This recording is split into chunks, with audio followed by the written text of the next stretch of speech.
lay priest. This is theirs hand now. Forgive me, Father. I had the dream again. About the war.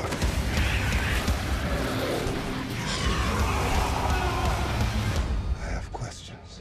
So does this ever get easier as time goes on? Because you do have a wide variety throughout your body of work. I mean, having played Darwin from, you know, to this. But you do tend to seem drawn toward action films.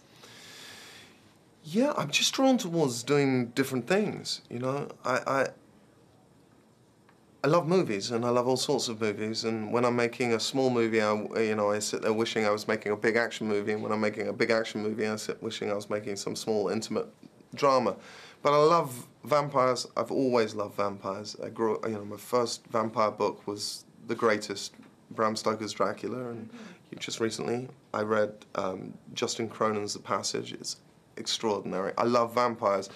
And I do feel that recently they have, you can do many things with the genre, and you can stretch it and change the myth. But one thing you can't take away from them is that they're frightening. And there's been a lot of vampires that you might want to take home to your mum, and I don't get that. Let them be frightening. There is no vampire menace. Fine, Lucy. Bring her home, and you promise me something, brother. Kill them all. You know, one of my favorite actors that you work with in the film is Chucky, or Brad Dourif. Oh, what a great scene in that train car. He's amazing. Brad Dourif's amazing. He's got this electromagnetic energy. He's incredible. He really is. Can you talk a little bit about what your character's relationship is in the film? Well, he plays, Brad plays this salesman who's essentially also a spy for my character. And he, without giving too much away, he finds himself no longer needed in my service, which is not a good position to be in. Not at all.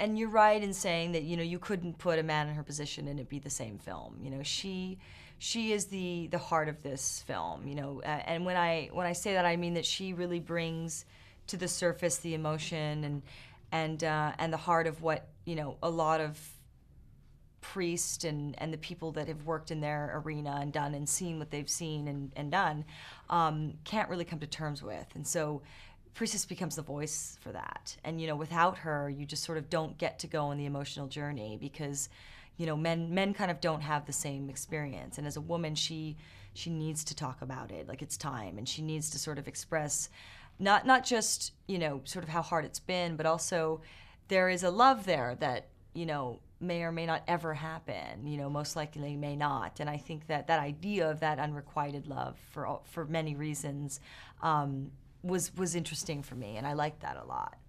I was a little jealous. I didn't get to, Didn't you have a tiny little knife?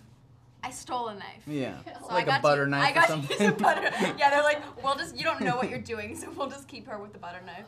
Yes, with vampires. Yes. So yes, we were actually on set back in the day when you guys were shooting this forever ago. Oh, wow. And it seems like forever ago. It does. It really does in this world. Yeah.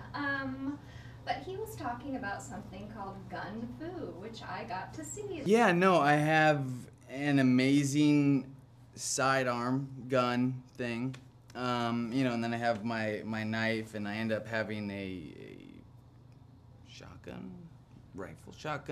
type of thing, but my gun, which was real, ended up being like 10 pounds, and so I would at the beginning of the scene I would have the gun up here, and then slowly but surely the gun would be aimed at their feet, and people would have to come in. And, it Limp just arm. was brutal.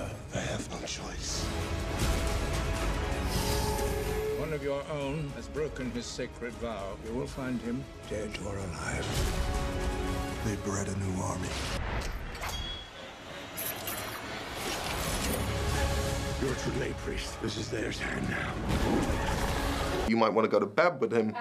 You might not want to take him home to your mum. I don't really like my mom. Maybe I would. That's on camera. It is totally on camera.